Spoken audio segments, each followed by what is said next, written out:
All right, I do believe we are live. Yep. Okay, so let me get this set up. Make sure.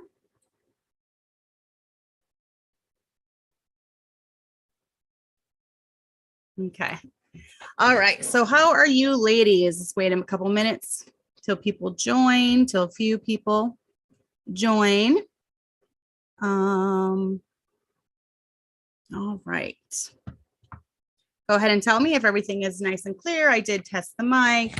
I tested everything. So I should probably share this in the group. Just a second. Let me share it. We'll copy it. Give me a second. I know this summer has been confusing with me doing all these different times. I'm sorry about that. But I hope to be back on schedule now for the most part. There will still be some days or weeks where we're busy or gone, and I will be sure to have a premiere set to go for that. All right. There we go. Okay, so hi, Amber. Yes, I know. Some women actually liked it last week when I did it at 11. So that might be something that I can mess around with too sometimes, doing it earlier in the day. I'm going to try to keep my Mondays empty for the most part and try to keep that fully focused on school and lesson plans and grading this year. We're going to see how that goes. So I will try to have a special school edition, back to school edition like I do most years. I will try to have that in a couple weeks. So hopefully I can get a guest on that week to join us. So, hey, Julia. Okay, so let's get into our subject. So just this week, the question was asked in the Gently Led Sisters group. And if you're not a part of that, go ahead and join it. It's on Facebook. You just have to answer a few questions. And basically, it was our friend Angeli, and she asked, I'm single and I can't move to a church so that I can attend every week. How can I serve God in what area? So that was just paraphrasing basically what she said. I didn't want to write up the whole post, but basically she was asking that. So it kind of got my interest, and I thought I would do a show about it because serving God is basically the same, but it's a little different too in different seasons of life. Many people believe that the will of God and serving God is this mystical, mysterious, unknown thing in life, but it's really not. And even when I was a teenager and I was raised, I kind of had that in my head, like, ooh, the will of God, I want the will of God, which when I was a teenager, it was pretty simple. And I think I made it a little bit too difficult than what it was. And we'll kind of get into different things, what the will of God is for your life when you're a teenage girl. So I firmly believe that serving God is one good decision after another, one foot in front of the other, taking it day by day. Another thing to remember is that serving God is supposed to be for the long haul. So you're going to go through trying times. You're going to go through hard times as a Christian. The rain falls on the just and the unjust, and everyone has hard times. Life is hard. It just is. And there's no getting around that. Life is a struggle. It's hard to feed a big family. It's hard to be sustainable on one income. So it's just hard. Things break down and people die and bad time comes and you get sick and your back goes out and all these different things happen, but it's just life. I believe that serving God brings blessings into your life that you don't experience as someone who is backslidden or someone who isn't saved, but that's based off of my life experiences. And now we're going to go into the different seasons of life in different ways. Now, I don't want my show to ever become, my husband talks about all the time, I don't want it to ever become a list of do this and you're going to have success. Don't do this and you won't fail. I don't ever want it to just be a list of things that people are just trying so hard to attain. Number one, because I probably don't even do everything exactly right. I fail. We're humans. Humans are going to fail. Humans are going to mess up. Humans aren't always going to do everything exactly right. I almost did a subject today talking about just different ways I've changed throughout the years when it comes to raising my kids, because you grow and you adapt and you realize that everything isn't as cut and dry as you claimed it would be when you were single without kids. I've told the story often, but I remember the time that my husband and I, when we were first dating, one of our first dates, we had grown really close over the past year. So we knew that the relationship was going to end in marriage. And even when we first started dating, and I remember we were talking about, we wanted a lot of kids, and we were like, our kids are going to be perfect. And I just laugh at myself and us when I think back to that, because little did we know we were idealistic and we had expectations, and no one has perfect children. I'm just going to throw that out there. You can have successful Christian children. By all means, you can raise children that serve the Lord, but everyone messes up. You as a parent are going to mess up. Your kids are going to mess up from time to time. So that's just life, and that's just what happens. And I hope you guys can't see it. I'm just going to throw this out there in case you can see it. But my left eye started twitching, like the eyelid started twitching about 2 days ago and hasn't stopped. And then this eye felt left out today and wanted to join the party. So now both my eyelids on the top are twitching, and it's driving me insane. And I can't get it to stop. And you can't stop twitching eyelids. So I don't know what's going on. Been a little stressed lately. I'm going to throw that out there. So maybe that has something to do with it. But I'm thinking things should calm down now that most of my summer craziness is over. So let's get into the different seasons of life and what exactly you can do serving the Lord in those different seasons of life. So child or teenager, this one's pretty easy. I just bit my tongue. I'm just full of problems tonight. This one's pretty easy because as a child or teenager, you basically have one thing to do in life: to be in God's will. And that is the thing that God commanded you. Children, obey your parents in the Lord, for this is right. That's it. You just got to obey your parents. So as a child, it's pretty easy to be in God's will. Now, you can get out of God's will if you're just a disobedient child and rebelling and arguing and sassing and not listening. So if you're a kid and you're listening to this, God's will for your life is super simple right now. Just obey. That's it. Pretty easy, right? Now, as a teen, there are a few more options that you can do to serve God. Now, I still believe that as a teen, the most important parts of serving God would still be obedience to your parents, respecting them, honoring them, doing what they say. If they say we're at church every time the doors are open, you go to church every time the doors are open with a good attitude. But there are other things that you can start adding on. As a teen, I was involved in outreach programs. I was involved in helping out around the church. If you're in a church that has different areas that you can help, children's ministries or different things, you can help in those. We had Awanas back at the church when I was in it. So I was a helper in Awanas, and I really enjoyed that. There were also nursing home ministries. We would go to a different nursing home every Sunday and sing. I would play the piano for a lot of it. We would sing. So I was involved in that from the time that I was a teenager. I took a couple of missions trips. When you are a teenager and you live at home and you don't have full-time responsibilities, you can do a lot of stuff like that. So I remember we took a missions trip to Canada. One year I was going to take a missions trip to, I think it was like somewhere tropical, the Bahamas, or I can't remember exactly where it was. There was missionaries named the Garadinis that were there, but that somehow, for some reason, fell through, and I never did end up going on that. But I know we went to Canada. There was a couple others that were just local missions trips where we would go and give out the gospel, help people, different things like that. So I was involved in those. You can go soul winning. My teen girls go soul winning, but respecting and honoring your parents are one of the biggest ways to serve the Lord right now. And then also preparing yourself for the future. And this kind of goes into single women, if you're a single woman, and this all kind of works together. So if you're a single woman, I believe one of the ways that you can prepare yourself for your future is by working on the fruits of the Spirit. And I did not even look that up, but let me look that up real quick. I wanted to kind of go over the fruits of the Spirit and what exactly they are. Maybe you're new to Christianity and you've never heard the fruit of the Spirit. but the Bible lists them, and I firmly believe it's something that everyone should work on. It's in Galatians 5 if you want to follow along. Let me look it up. All right, so then I like the first part of this, Galatians 5. I'm just going to read this because this is one of the things that we built our church, Liberty Baptist Church, off of.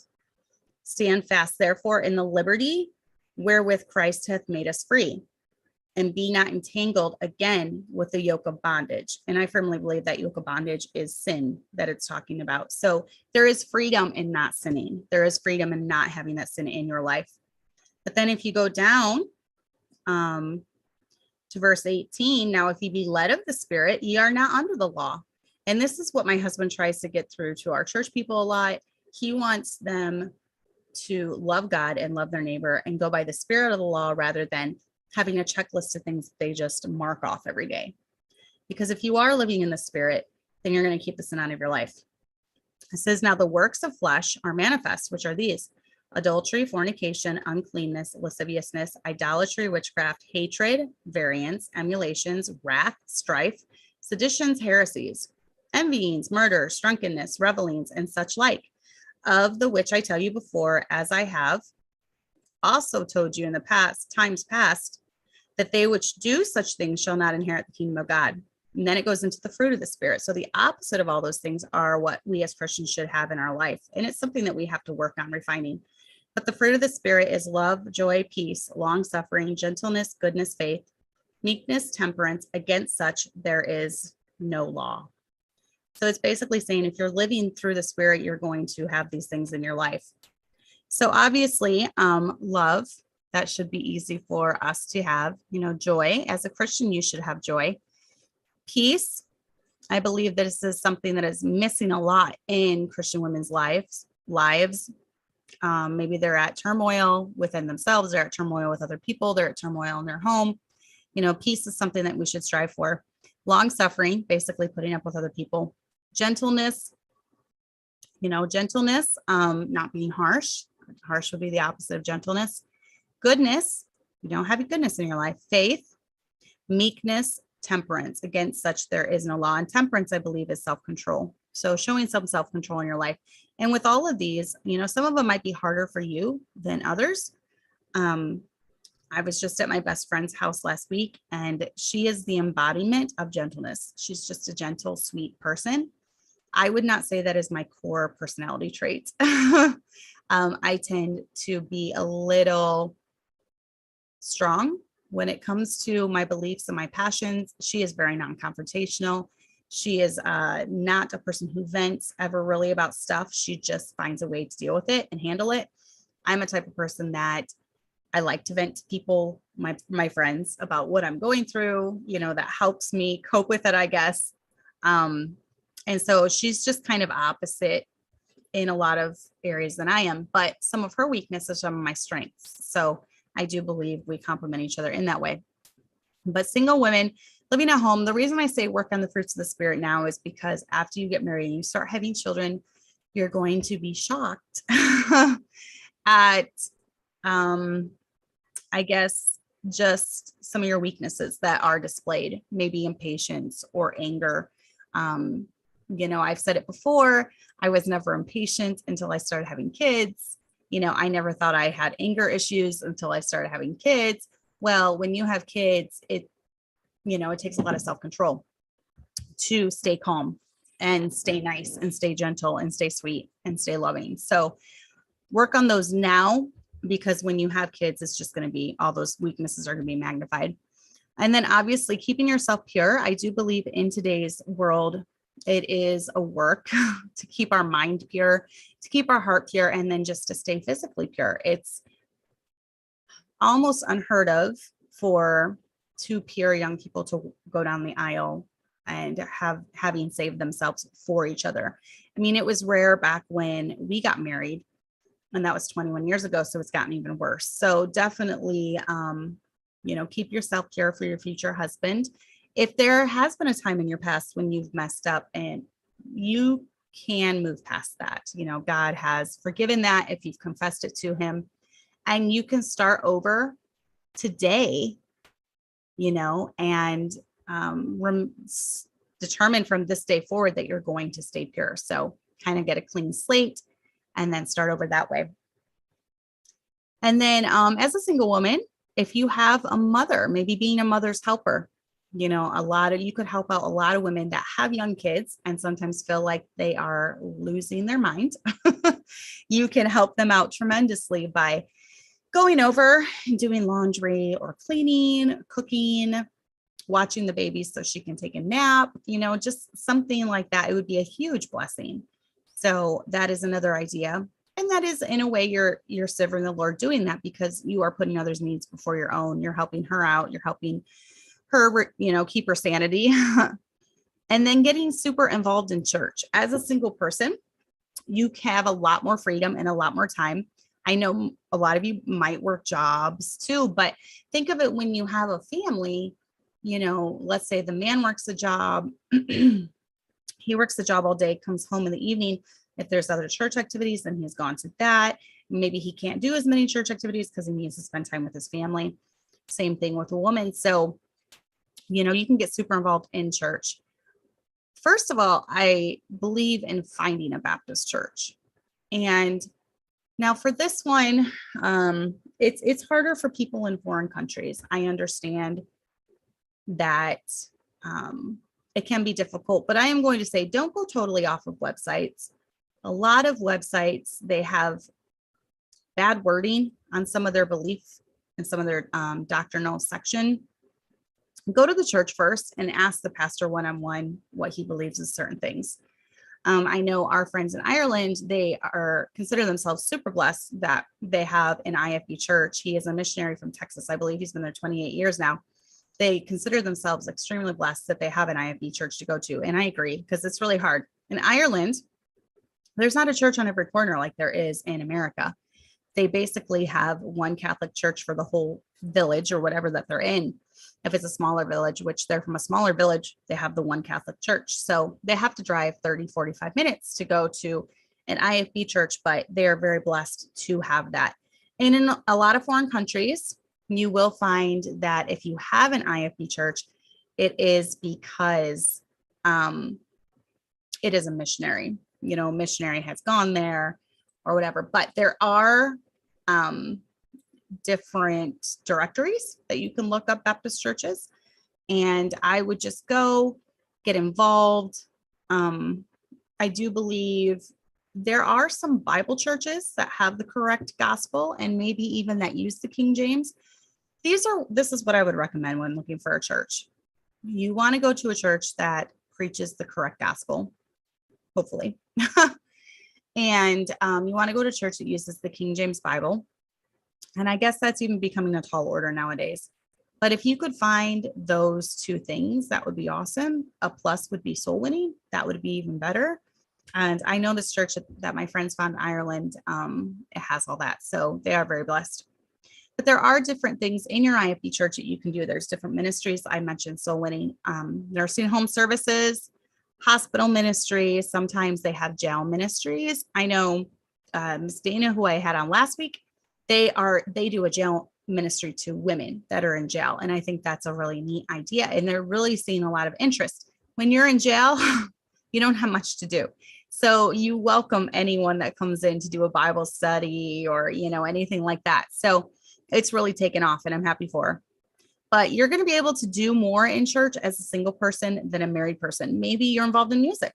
I love music and I'm involved in music, but it's extremely hard every Sunday when I have to find different people that Kelly can sit with and find different people to watch Hannah because she's not going to sit good without me in the regular service. So it's a lot harder juggling being married and having kids than it is a single woman. You can use your talents for the Lord. It's not hard for you to just go up to the piano and start playing. It's not hard for you to play your instrument. It's not hard for you to sing. So you don't have all these other responsibilities. So definitely get involved in as much of that as you can. Also focus on Bible reading and prayer, because as a mom, when you get married and start having kids, time is going to be very scarce. You're going to find yourself listening to your Bible reading sometimes. You're going to find yourself praying. I actually pray a lot being a mom But I think it's like my friend Sarah said, sometimes it is more desperation, like, Lord, please help me survive today. So I do find myself, but even when I'm in situations like I have to drive somewhere, I will be praying in the van as I'm driving. I'm praying as I'm doing chores. I'm praying. I pray a lot throughout the day. And I do think being a mom has made me more of a prayer warrior, especially as you get older kids. Lord, please protect my child. Lord, please protect him on the four-wheeler, Tommy. Lord, please protect my kids when they're driving in their car. I have 3 drivers now, and Chloe is 15, so she needs to start learning how to drive here pretty soon. That'll really up your prayers. Just wait until your turn comes and you'll see what I mean. So focus on Bible reading and deep prayer, though. Really develop your relationship with God. I believe that if you can't have a deep, meaningful relationship with Christ when you're single, it's going to be that much harder when you're married. Because when you're single, you have a lot less responsibility on your plate. So definitely work on those things. And if anyone in the chat, as you're watching, if you could please leave some ideas of things that you did, as a child, as a young person, as a single person. If you have any ideas, I know a lot of you are listening while you're multitasking, but if you have any ideas, leave them in the chat. I don't want to just be naming off everything that I thought of or done. There's so much more that we could go into here. So, I'm sorry. Mrs. Funk said, Bible reading and prayers are the only things I can do nowadays. You know what? That's fine. You say that, but listen to what you say. I began to be a part of the church after I had my 4th child. I'm currently holding my 6-month-old. You have 5 kids and they have a fever. So what you're doing, you're serving God by raising those kids. That's the most important thing. And I'm going to get into that as I get into the, married with young kids. That is your mission. That is the way you're serving the Lord, because the Lord tells us in the Bible that, he wants the older women to teach the younger women to do these things. And that is to love their children, to be chaste and discreet, keepers at home. So doing that, you're serving the Lord. That's the biggest thing. Like I said, I think people think that serving the Lord is this list of like, okay, I go soul winning, I do jail ministry, I do nursing home ministry. I'm such a warrior for God. When some of the greatest warriors for God, in my opinion, are the women who just toiled day in and day out and raised the next generation of soul winners, because that's the thing. You're raising the next generation of soul winners. That's huge. So don't ever be down on yourself thinking that I'm not doing enough. You just having a child and raising them for the Lord is doing so much.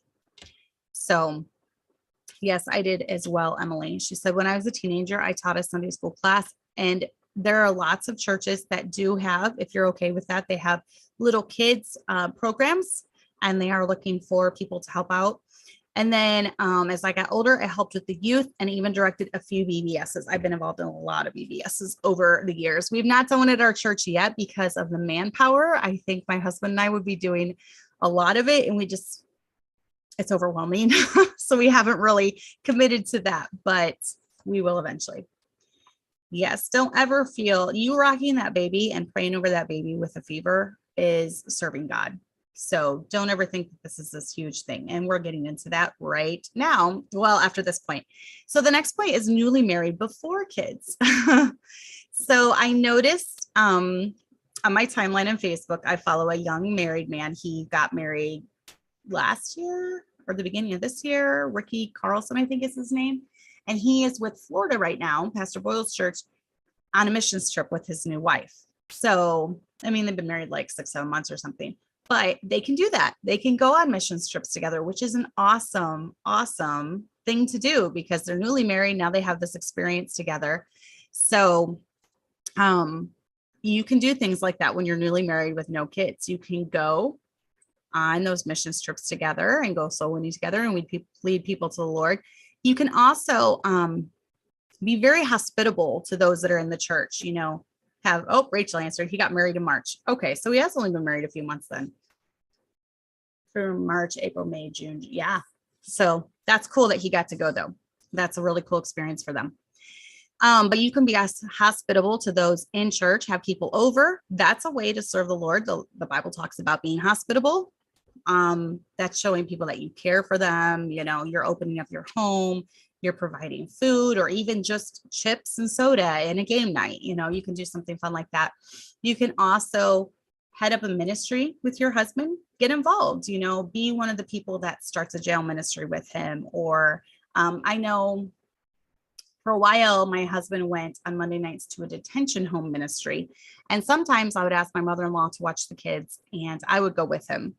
Now, this is when we pretty much had kids 9 months from the day we were married. We had kids from 9 months on. So we didn't have that much of a break where we didn't have kids or I wasn't pregnant, but I really enjoyed going to detention home with him. And then he would preach and then he would talk one-on-one with the boys and I could talk one-on-one with the girls. And it was just a neat thing to do together. So there's all of these opportunities that you can, do something with your husband. So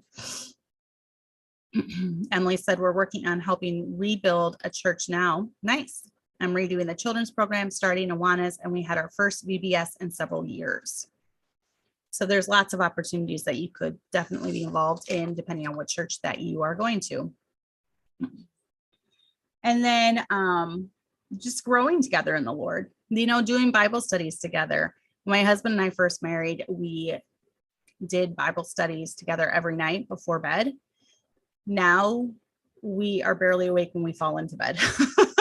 So it's just gotten that much harder that it's very, hit and miss when it comes to that. But before we had kids, it was very, very consistent. So it's nice when you have the time to do that before your kids.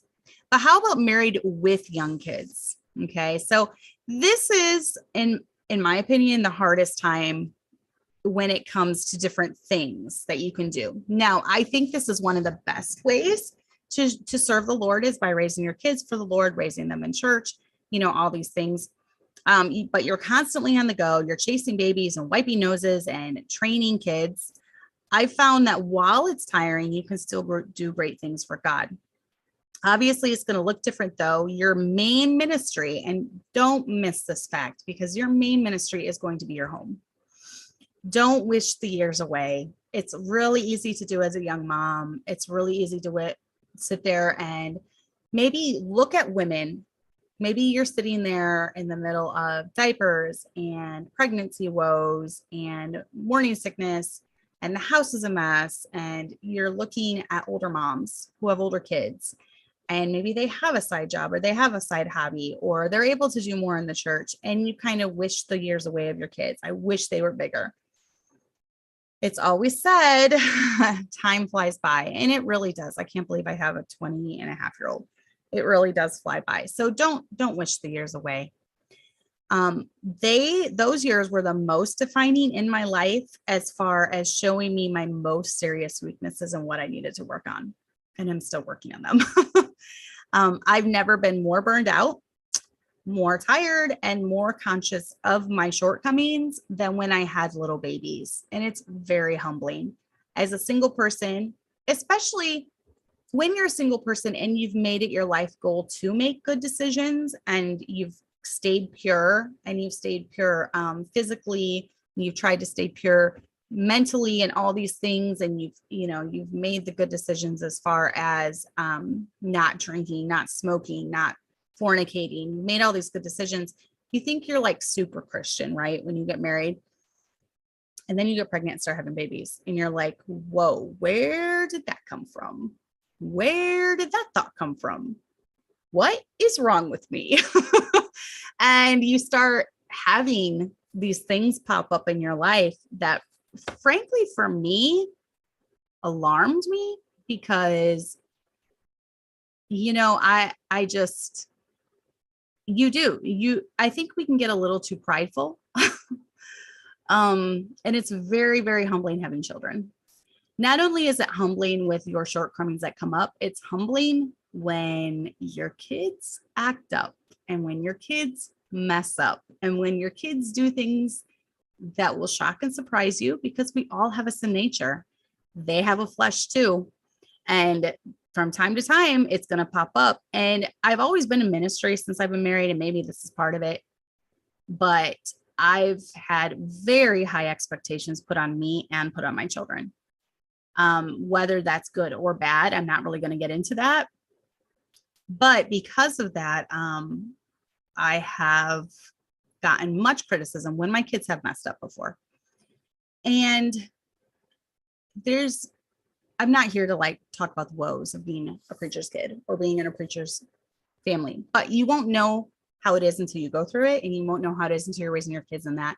And I think our church now has done a really good job of not being like that with my kids, and they treat my kids just like any other kids. And I don't hear, I can't believe your kid did that. You're the preacher's wife. What's wrong with you? I've never heard that. So I think that's really good in our church. But in the past, I have had that. And so, yeah, it's very humbling. And I don't even know why I went down that rabbit trail, but it is what it is. Having kids will humble you for sure. So how can you serve God when you're in the trenches of having little kids? You can cry out to God. You can pray all the time. Grow your relationship with your husband. Hey, Chanello. Hey, Joyce. Grow your relationship with your husband, because once the kids are grown and gone, he will still be there. And you might not get to go away overnight, like I'm able to, because I have adult kids now. You might not even be able to go away for the day, but you can put the kids to bed early, and you can sit up with them for an hour or two, and talk with him. Make sure that you keep that priority, and in keeping your marriage relationship strong, that is a way to serve the Lord, because your marriage needs to make it. If you're going to raise good kids, your marriage needs to make it. So polish the fruit of the Spirit even more, work on that stuff as you have young kids. And believe me, you're going to have to intentionally do it, because you're going to be exhausted and you're going to be tired. And like I said, burned out. So you're going to have to be intentional about it. I know for me personally, I have a really, really hard time controlling my emotions and just self-control all around when I'm tired. I need my sleep. When I have a night where the baby's up screaming every hour, which she just was a week or two ago because she had 4 teeth coming in. She's better now. It was really tough on me mentally to get through the next day. Lots of coffee and lots of praying. That's what got me through. So we're all going to have our different things that trigger us. Maybe it's an argument that will get you down. Maybe it's financial woes that will get you down. Maybe, I don't know. For me, it's sleep, lack of sleep. So, and then go to church. I know this is hard with young kids. This is really, really hard. But if you go to church from the time that your kids are babies, they're going to learn the importance of church. They're going to learn that it is a priority in your home. So from the time our kids have been babies, we have always been in church. The only exception, I will not bring my kids if they're running a fever or they're puking. I'm not going to do that and risk getting everyone else sick. But if it's a cold, please, I bring them. Everyone has colds. If it's a snotty nose, I bring them. No matter what's going on in my life, I bring them, unless they're throwing up or they have a fever. So, but even in the cry room or the nursery, I still call it the nursery. Even though in the nursery, you're in the nursery, maybe you're like, this is stupid. I literally just sit here in the mother baby room or in the nursery, and I never get to listen to the sermon. You're molding your kids by doing that, because you're showing them that when the church doors are open, we're there. This is normal for our family. We don't miss, even from the time they're babies, they'll get to it. And Kelly, she's only 3, but she loves church. Every day she asks if we're going to church. She loves church. She loves running around with her friends. Even though we had a really bad day yesterday with her, she loves church. So, and that's another thing too. It's going to show the weaknesses in your kids and what you need to work on. It's good for kids to have to interact with adults. It's good for kids to have to listen to other adults. When maybe adult in the church tells your kid, stop running, does your kid listen? Take note of it if they don't. And what we do, we don't really deal with a lot of stuff here in depth. I will discipline my real little ones because they need it to straighten them out. And I'm talking like 5 and under, but anything over that, we save that for home. When we get home, we have a very serious talk, even with Kelly, very serious talk with her about what had happened, because she understands a lot, how she needs to behave the next time. And then when we go the next time, I really keep a close eye and make sure that they are behaving that way. So Yes, exactly, Sarah. She said, we're training them and teaching consistency. It's tiring being in the nursery all day, but it will be good long term. It will be. And eventually, I mean, Mavis is doing so good. She's only 2. And daddy keeps her, Aaron keeps her in the auditorium, and she's doing really good. And you're teaching her that church is a good place. And church, we are in church on Sundays and we're in church on Wednesdays. And I've never seen actually a 2-year-old do as well as her. So you're doing well with that. So,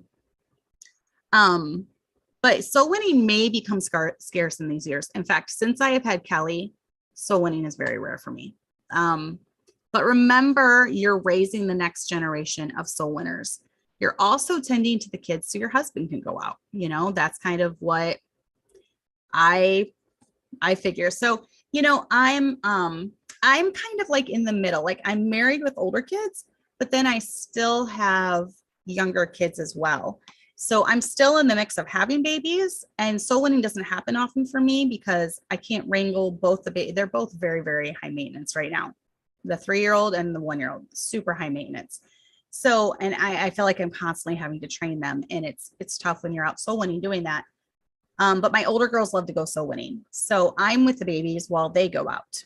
And I want that for them. I want them to be able to go out soul winning. I don't want them to be tied down with babies. It's not their season yet. Their season is that they have freedom to be able to go out. So if I do go, sometimes I'll go on the monthly families. We have monthly family soul winning days. But it's with both the babies and my husband. That way he can wrangle one if he needs to.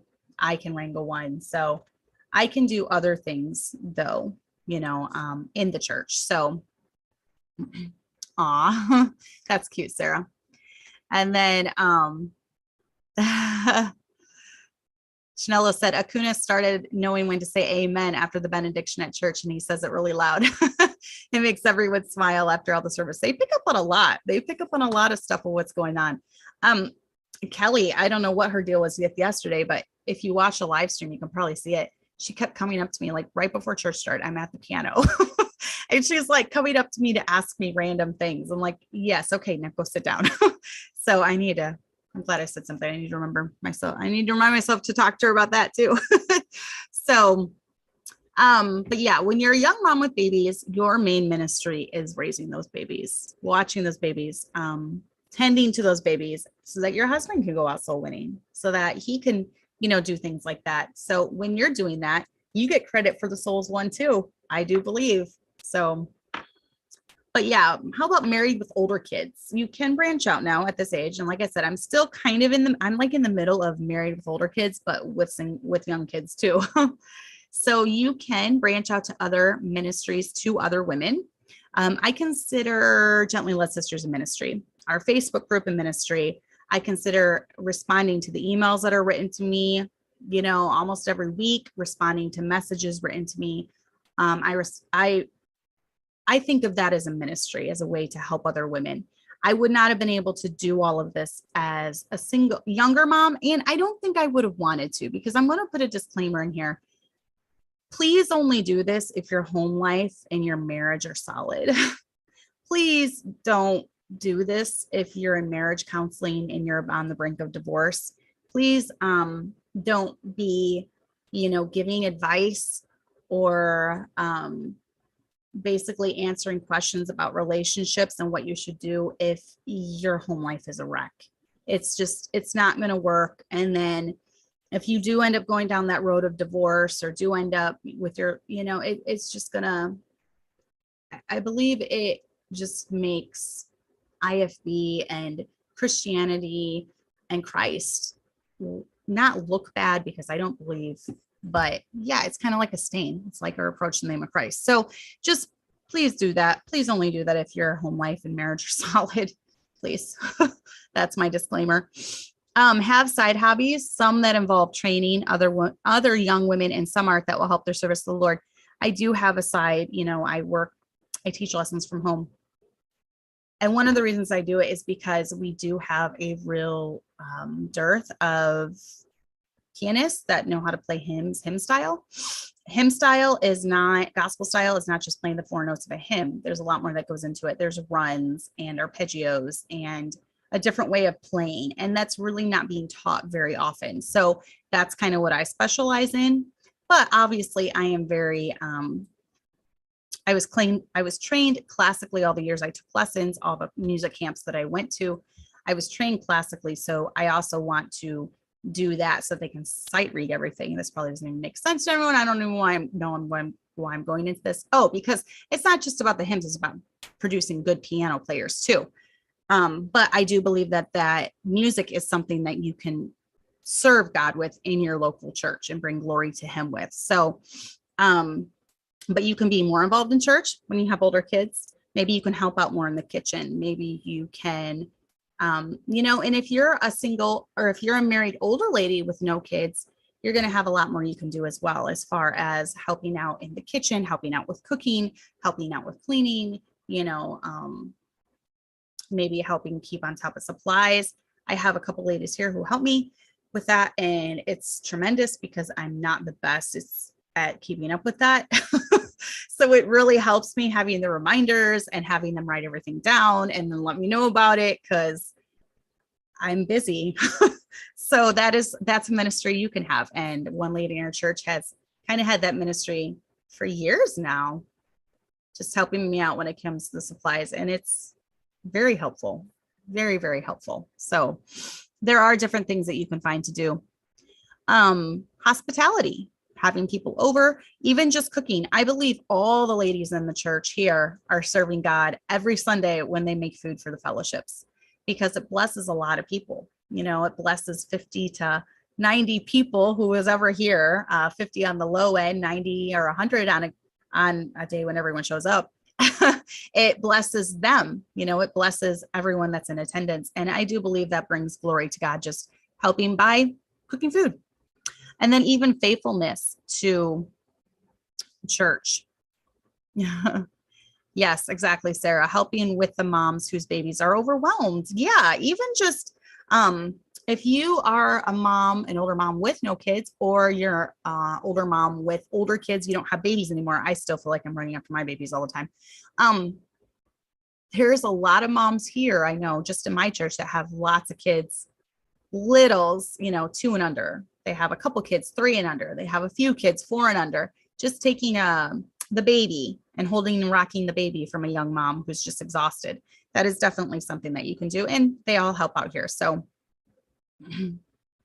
oh, that's awesome, Chinello. I'm very glad. And yes, check your email, Chinello, because I just sent out emails about the schedule this fall. We're going to start up in August. So check your email. Just a side note.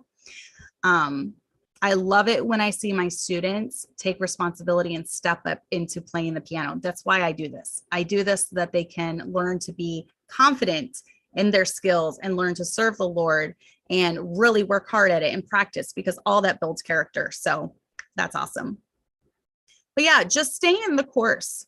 And this could all be wrapped up. Serving God is just staying the course. It's what you think are little decisions, such as Sunday morning comes around, I wake up with a headache.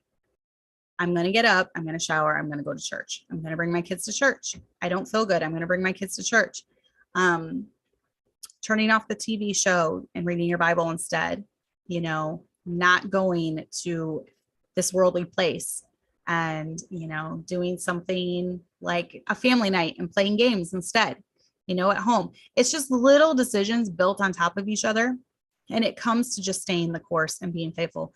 This all comes down to serving God in a day-to-day fashion, getting up, making good choices, and keeping the sin out of your life, keeping temptations out of your life. If you were an alcoholic before you got saved, hopefully you weren't before you got married either, before you got saved, and God has helped you gain victory over that since, just keeping it out of your home. Don't even buy it for, making vanilla or whatever. I never touch this stuff. I've never bought it in my life, and I don't think I ever will. There's just certain lines I won't cross. So that's in our home that nothing comes in our house, not even from making tinctures, vanilla. You can make that stuff with vinegar. You can find other ways to do it. So,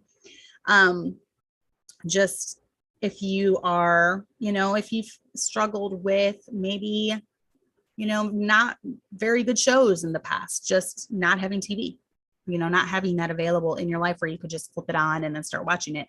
If you struggle with language, that especially keeping that out of your home, not listening to it. I don't even want my kids hearing that. So that's a big one in our house. I don't like language. Try to keep it out of my house. So, but God gives us two things to do. And my husband's sermon yesterday was really good. If you want to check it out, about basically moving forward in your Christian walk. And he was just basically talking about how God needs to increase and he needs to decrease. He needs to become, and a lot of it is on you. And the two main things, the spirit of it, love God and love your neighbor. And God said that those were the two most important things. If you love God, you're going to, everything will fall into place. You're going to be involved in soul winning if you love your neighbor, because you love their soul and you love people. And you're going to love the law if you love God, because you're going to want to please him. The Bible talks about those who love him will keep his commandments. Do we need to be saved? No, absolutely not. Salvation is by grace through faith alone, nothing added. But after salvation, we show our love for God by doing those things, by keeping his commandments. So we're going to keep the sin out of our life because we love God and we want to please him. And if we love our neighbor, we'll exhibit love and compassion. So many want a list of things. And I know I do my outlines every week. So I am throwing ideas out there, right, of things that you can do. They want a list of things to do just to feel accomplished. Maybe some of you are list makers. Okay, what is my to-do list today? I've never actually been a list maker. As I'm getting older, I probably should, because I used to this was my list in my head, and I used to just be able to remember absolutely everything. I'm getting more forgetful, maybe because there's more going on in my life. I don't know.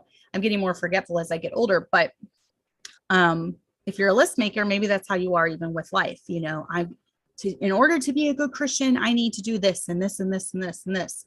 Well, God wants us to live by the spirit of things. So he doesn't want us to live under that. We do have liberty in Christ, but if we love God, we're going to follow his commandments and we're going to do what he says. So okay, so let me read some of these. Mrs. Funk said, yes, I read a book called More Hours in My Day, and they give the same advice. If your house is not in order, do not put effort into things outside of it yet. I have often found, and my, sorry, I was reading something.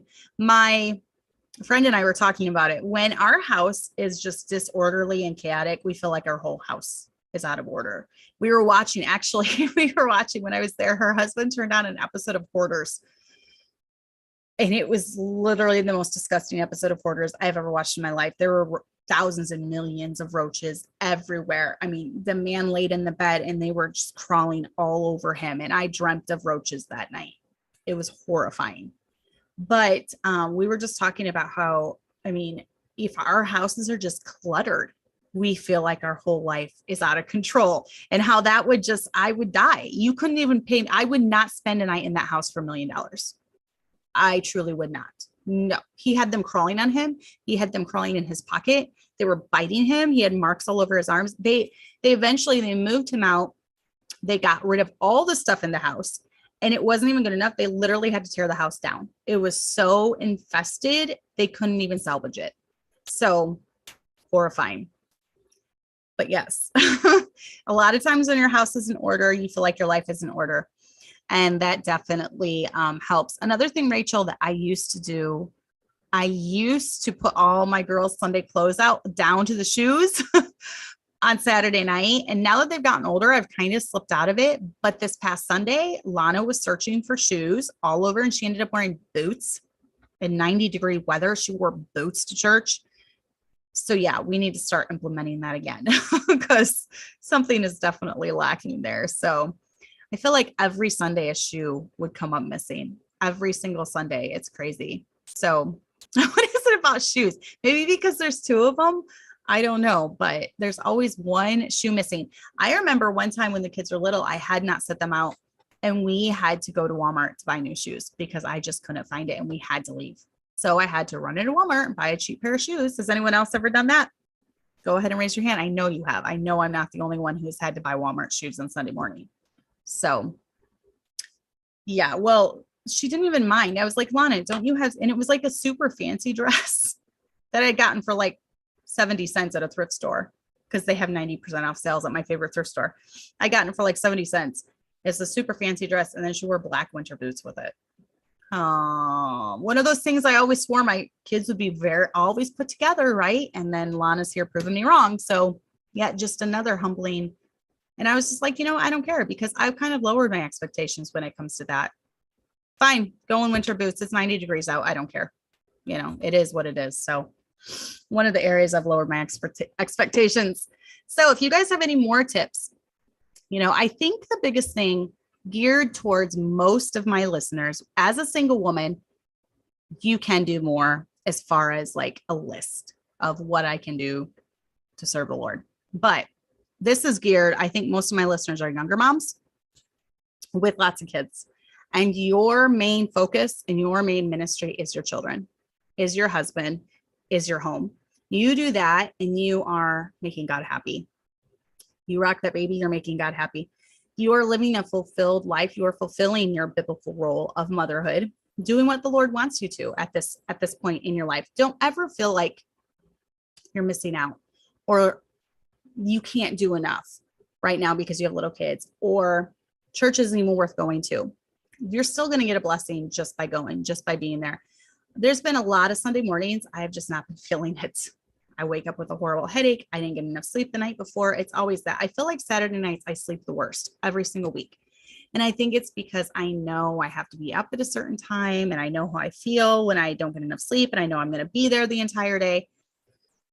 There have been times I'm just not feeling it. But by the time the song service is over, my spirit is refreshed. I feel refreshed. I have a much better mindset.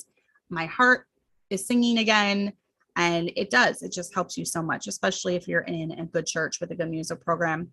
It helps a lot. It really helps the spirit. And I can see why David would play the harp for Saul when he had fits of depression and fits of rage, because music that is very calming. Being in the house of God is very calming, and being around other like-minded people, other like-minded moms, even if you're just sitting together in the mother baby room or the cry room or the nursery, whatever you want to call it. Even if you're just sitting in there together, you have the commodity. What is it? You have the fellowship. I'm just going to say that. I can't say the other word. Commodity. You have, sometimes I can't come up with the word, guys. Sorry. You have that fellowship and you have the, that bond of being together. We'll go with that. We have that bond of being there in the nursery together. So oh, thank you, Avery. That makes me feel better. And then Sarah said, I didn't even notice her boots. Yes. Well, now you'll always be looking at my kids' shoes to see if they're in decent shoes. They probably, I just remembered this story. I was so embarrassed by this. And I don't think she watches my show. We were a few years into the church plant and a sweet lady brought me a couple bags of shoes for my kids. And she said something to the fact of, I noticed that your kids need shoes for church. I can't believe I forgot about the story. And I was like, oh, thank you. But then I went home and I was so embarrassed because my kids at that point, I had 5 young ones, 5 that were 11 and younger, 10 and younger. And I was so embarrassed. I'm like, oh my goodness. What does she think of me and my kids? Does she think my kids look like orphans? Does she think I don't dress my kids, well enough? I was so embarrassed, but my kids were excited because they were new shoes. So obviously it didn't make that big of an impression on me because I totally forgot about it until now when we were talking about shoes. But why is it that shoes are just like, I don't know. What is it about shoes? Like being the arch nemesis of all of us moms. Those shoes. So actually some of them might be wearing flip-flops. So we'll see. You've not had to buy shoes? Now I feel all alone. Please, someone in the comments tell me you've had to buy shoes on Sunday morning. So yeah, and that's exactly how I feel about Janello. She said, my husband says you may not always feel like going to church, but you'll never regret going to church when you do. That's perfect. It's identical to how I feel sometimes. So it's not always easy, but I just get up and I do. I was thinking about it the other day. I was having a bad attitude about something. And I knew I was. And I was telling myself I just need to get over it. And I was just like praying. My husband preached a sermon last Sunday morning just tell God how you feel. He knows what you're thinking. So just tell it to him. So I was just having a pity party moment and telling him exactly how I felt. And I'm like, what is wrong with me? I have a horrible attitude. I just don't feel like doing anything right now. But then it was like the Holy Spirit told me, but you do still do it. And I do, even when I don't feel like it, I get up and I do what I know I'm supposed to do. I don't lay in bed all day. I don't wallow. I just get up and I do it.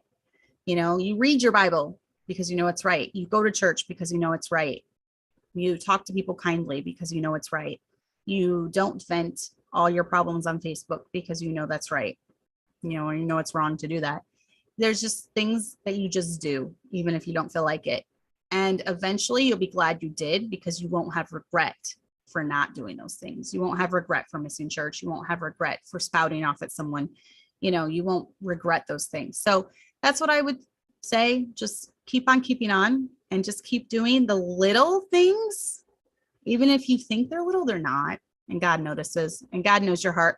God knows when you do things, even if you don't feel like it. So, and I do believe he's going to honor and bless that. So he's definitely blessed me in my life. So yes, she was thinking of me. It was sweet. And I kept that in mind. But I told my husband, I'm like, I wonder if she thinks our kids look like orphans. Cause she told me, I noticed your kids need shoes. I'm like, oh, but sometimes my kids just like to be without shoes. Like the shepherd kids here at church, they don't like wearing shoes. And sometimes my kids don't either. It's not because we can't afford them. I can get shoes for $1 at the thrift store. So that's not an issue anymore. But anyways, I hope you guys all have a great week. I went long. I just threw a lot of stuff in there. I was just chatting with you tonight. So leave comments about things that you do, things that have helped you as you serve God. What's helped you, what's encouraged you the most. Go ahead and leave those comments, like, share, all that good stuff. That helps the algorithm on all the videos that I have a lot of comments on. Those are the ones that YouTube tends to recommend in the algorithm. So the more likes and more comments and different things like that. So share it with someone that you think might need it. And I hope you all have a great week serving the Lord this week and being in church and raising your kids for the Lord and loving your husbands. So have a great week, and we will see you next week.